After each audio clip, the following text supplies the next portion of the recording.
The Lightning Readers Club, formed by Sanjeev Jayaratnam, is exclusively for people all over the world who have now become Lightning Readers under Sanjeev's able guidance and coaching. Sanjeev has coached over 21,000 people from 23 different countries in the past 21 years. He is a transformational coach, change enabler, university lecturer for programs of study leading to bachelor's and master's degrees, author, columnist, singer, and lifelong learner. He is also a world champion choral conductor, having led his choir, the Revelations, to become world champions twice in Graz, Austria, 2008, which further led them to become fourth in the world, and also by bringing the most number of international awards in choral music to Sri Lanka through the various youth choirs he coached. Through Sanjeev's version of speed reading, known as lightning reading, people from all over the world have been able to read 100% faster without any reduction in understanding or retention. The members of the Lightning Readers Club meet once a month to share knowledge and help each other in their lifelong journey of learning. Our guest speaker this evening is Avishka Seniviratna, who is a student commercial pilot from the Colombo Airport in Ratmalana and an undergraduate at the University of West Scotland. Avishka is a historian and author, having written over 80 articles on current affairs, history, interviews, and more for state newspapers, journals, and magazines, and is also the author of the book Till the Mountains Disappear, the story of St. Joseph's College in 2020. Today, he will be reviewing the book Highest Duty My Search for What Really Matters by Captain Chelsea Sullenberger. Right. Thank you very much for giving me this chance, Lightning Readers Club. And I want to thank Mr. Loganathan for linking me with you all. And today I have selected one of my favorite books. I have it here with me today, Highest Duty, My Search for What Really Matters. So giving a brief overview of this book, about 12 years ago, this pilot in the cover photo, Sully Sullenberger, he made international headlines, and he made headlines for a good reason. That is for saving the lives of 155 people. Saving the lives of 155 people. And the reason was this: soon after his aircraft took off, he met a collision with a flock of birds and lost both engines, and he had no option to land this aircraft apart from turning back to land or else going to the water, which was the only two options he had. And most people sitting in his position in simulations and the experts in the field thought he should have turned back, but he made the perfect decision of landing in the water and saving the life of every person on board. So this book, you all may wonder whether it's exclusive for pilots, but truth be told, there's a lot we can take on his life. So Highest Duty, in simple words, is a memoir, his autobiography he wrote in 2010. And I have brought down the book in 7 points to review it, and which will leave you all a few messages on how important is to find what really matters in life. Right.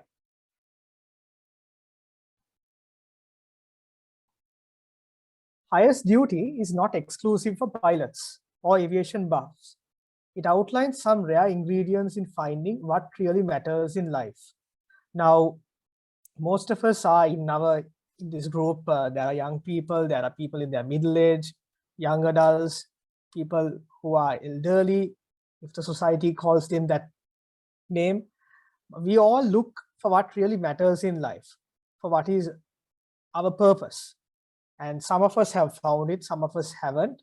But this book gives an answer to that question. I won't reveal it during this review because that is something you all have to find out by reading, because I think after this review, if you all are impressed with my review, I think you all should buy it and read it, because it's such a good book. It outlines a lot of steps to reach success in life and to find what is our purpose.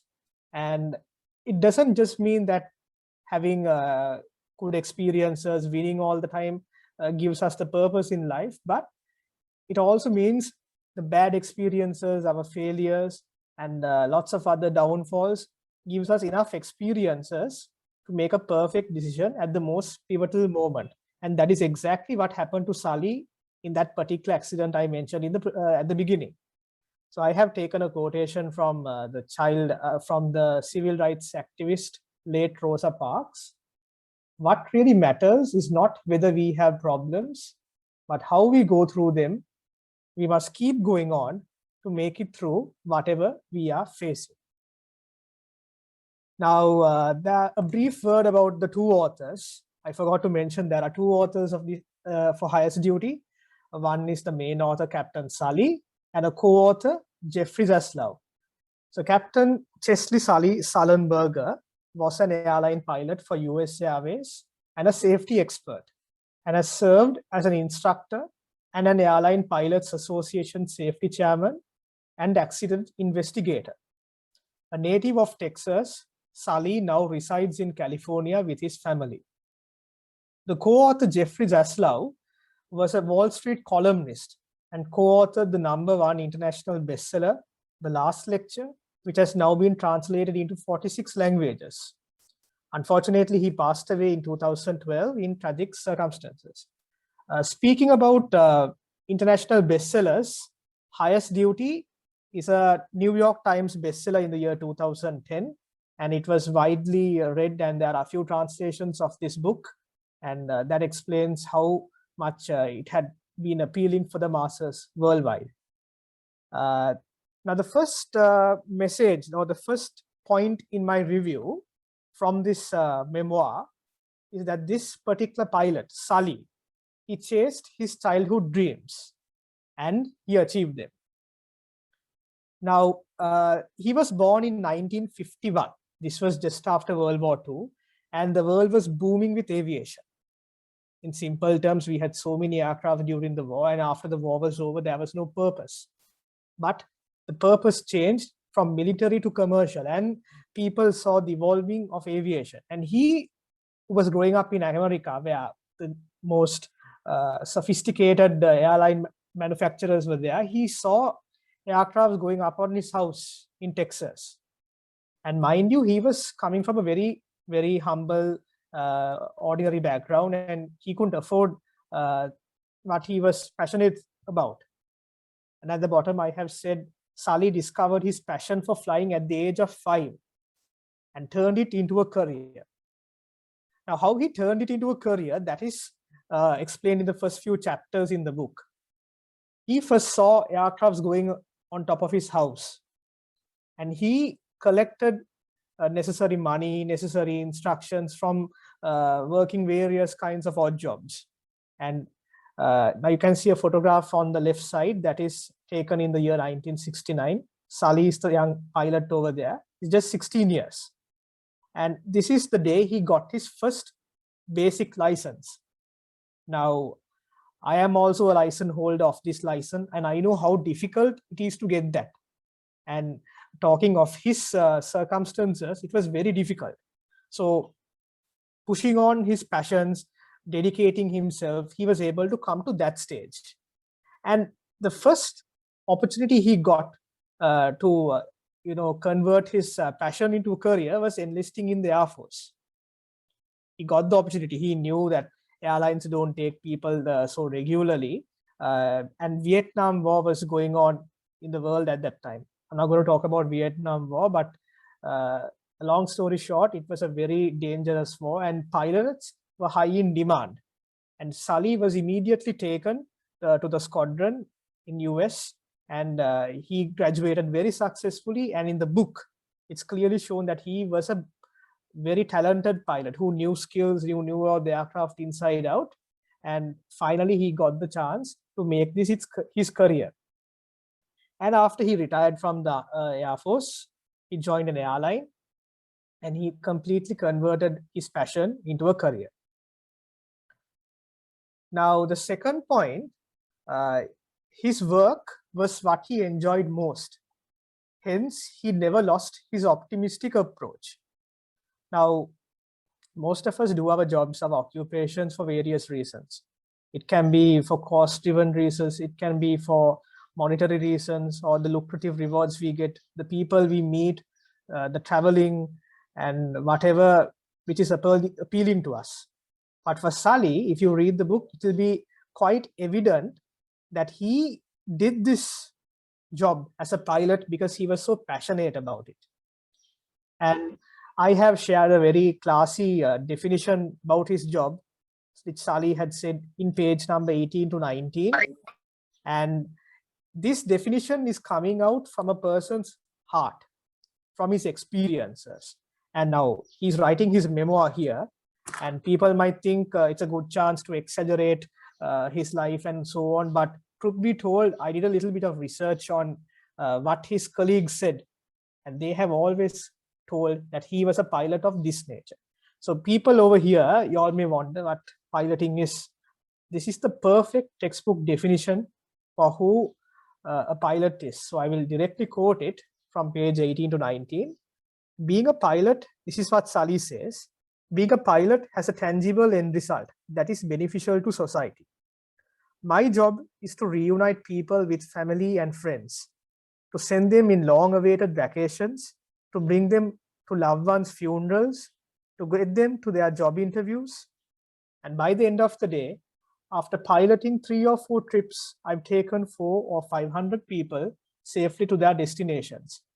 And I feel as if I've accomplished something. All of them have their own stories, motivations, needs, and helping them brings a rewarding feeling. So it is clear that he did something passionate, and he was consistent in his passion, and he always saw the rewarding feeling of his job.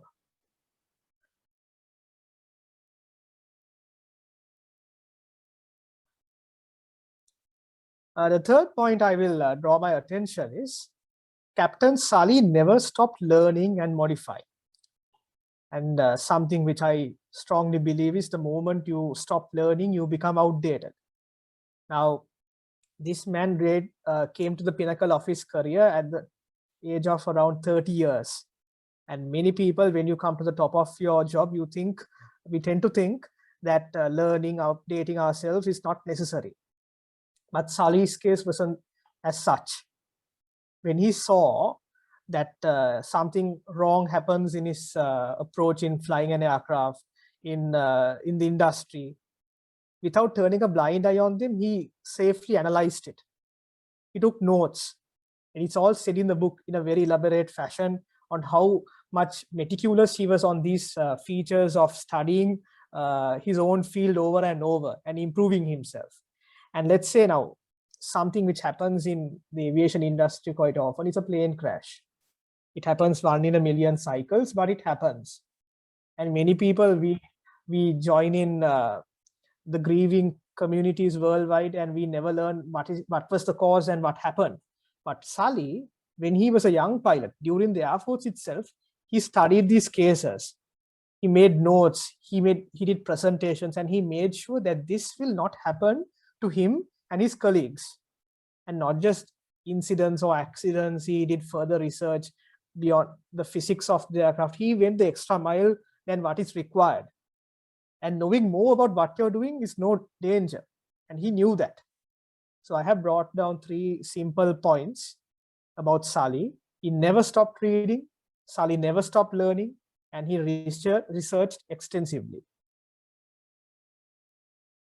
Now, my 4th point is he kept priorities intact despite a busy schedule. Now, the context of Sully in the 21st century was very, very different, because this was just after 9/11 and worldwide aviation was affected. Now, you know how aviation is affected in 2020, 2021 with the pandemic. It was not so drastic, but it had a certain impact. And the chances of flying often was very high. And according to his biography, about 18 out of 30 days he was away from home. And the remaining 12 days he had other work, and the schedules were very, very high. And about 60% of the pilots in the world at that time, they lost their jobs. I'm sorry, in America, lost their jobs. And the remaining 40%, they had drastic salary cuts. So in order to keep up with their lives, they had to work very, very hard. But saying that he never left his priorities at home. He was a very good husband to his wife. He was there for every important function, and he had 2 children, 2 daughters, and he was there for everything and provided everything they needed. And there are lots of videos, documentaries about his family, because after this incident, he became a global star. And the children, the wife, they tell how much of a family man he was. Despite a schedule of a pilot, he really dedicated a lot to his family. And no matter what your field is, maybe medicine, law, corporate field, or in education, I mean, while we are going to our goals in our careers, it is very, very important to dedicate time to our loved ones, to our family, and because end of the day, that is what really matters. And I just think most of you all will agree with what I just said. So directly quoting from page 19 in the book, Sully says, "Gone from home about 18 days per month, I have missed well over half of my children's lives." But saying that, he gave his best when he was at home. And now there's a picture on the right side, Sully with his children and wife and 2 dogs. Now these dogs, this picture was taken from the book, and these 2 dogs are trained to guide the blind. So he's teaching something to the children on how to do to the society from a very young age. And the people who are training the dogs are the daughters. And eventually, though they are puppies when they are brought in, within 1 or 2 years, they have to give up the dogs to someone unknown. And he's teaching these life skills to his daughters, which is very, very important. And I think most of you all will agree with my point in keeping priorities intact. The 5th point I want to bring to your attention is Sully reinvented life successfully in every life chapter. Now, as I said from the beginning, he had a passion for flying. He knew he wanted to make it to his career, and every stage he successfully converted to what his goal was. And the point I'm trying to bring out here was when he was facing retirement in about 5-6 years, he started doing something new. Without completely retiring from whatever work, he just wanted to do something new. So he started his own consultation business. And how did he do this? He used what he knew in aviation, the tactics, the solutions, and how you can give consultations to people in the non-aviation world. And this was a very, very good thing he did before this particular flight to the Hudson River. What he learned of 35 years or whatever experiences he learned from flying, he gave it to people in other fields. Because I don't know whether you all know, that aviation is the safest mode of traveling. And there's a word we use, it's called ultra safe. And the reason why it's ultra safe is because there are so many procedures, checklists, which pilots and air traffic controllers, people in the aviation field follow. There are plenty. And Sully knew this, and he gave tips, practices to people from other fields so that they can improve themselves. So I have quoted in page 23, "I've been slowly building my firm designed to help those in other occupations benefit from airline industry's tactical and strategic approaches to safety." Now, this is a direct example of a true leader. From Sully's own memoir, it is clear that he was a leader who always took responsibility and gave credit to the whole team. Now, when this accident happened, the entire world knows that this was the man who was in the control, who made the decisions, who landed safely and saved everyone's life on board. But without taking the entire credit to himself, he very proudly shares the credit with all of his crew members. And that's a picture of the pilots, the 2 pilots who flew the aircraft, Sully and his co-pilot on the left side, and the right side, the entire crew, the flight attendants.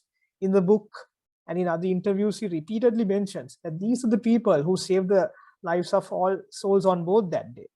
Now, this is a very good quality of a leader, because today in many phases of leaders, be it in companies, in the corporate field, in politics, in societies. We see leaders, whenever they make a mistake, they never accept it. But whenever they are successful, they take credit to themselves. And Sully was not such a leader. And I think for many people, young and old, this is a very good quality we should always try to emulate, because we are leaders in our own right, in our own way, though we may not notice it. But giving responsibility and giving credit where your teammates are concerned is a very important thing. And I think it's quite evident when you read this book on Sully's life that he was such a leader. The seventh point and the final point I'm bringing from this brief review, I want to take a little bit of time to explain this. Now, at the point of this accident, in 2009, he had 42 years of flying experience and about 20,000 hours under his belt in flying, a well-seasoned pilot.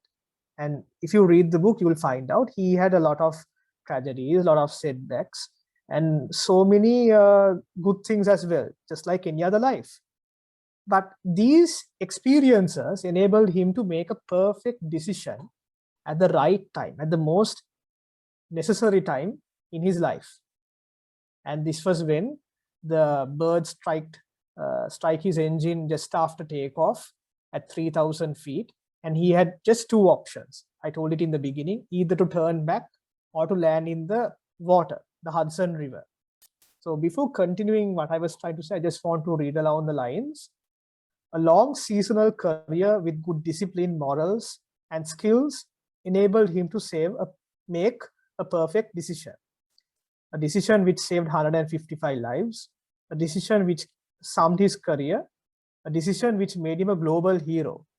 Now, looking back what happened, just after takeoff, you're having almost full fuel tanks. And the aircraft is very heavy. And just after takeoff, the altitude is very low.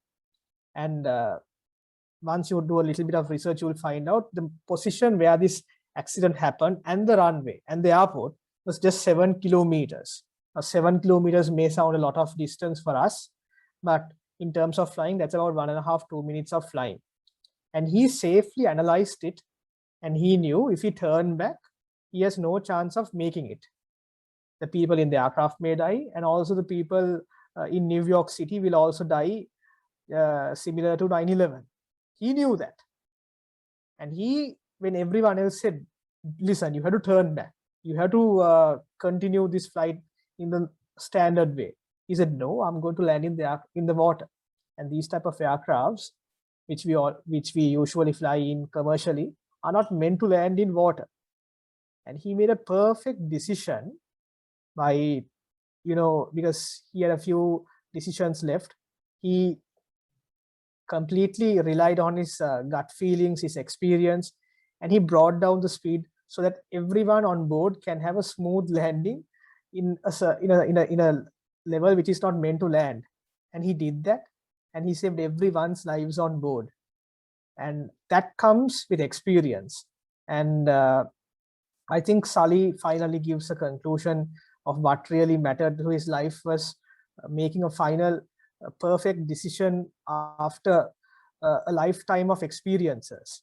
And I think that is a very key thing which we also should find of what really matters in our lives. And I really invite you all to read this book, because if it inspired me, I'm sure it will inspire you up to a certain level. And definitely when a person like Tom Hanks is acting in a film about your life, you know how important it is. Now, this is a 2016 picture on Sully, which was based on this book, Highest Duty. And it was another international hit film done by Clint Eastwood, starred by Academy Award winner Tom Hanks. And it's a little bit a caricature event of the book and the reality, but it's something which gives a lot of openings to life and to what really matters in life. So saying that, I would like to wind up my review on Highest Duty. And I thank once again the organizers for giving me the chance. And Thank you very much.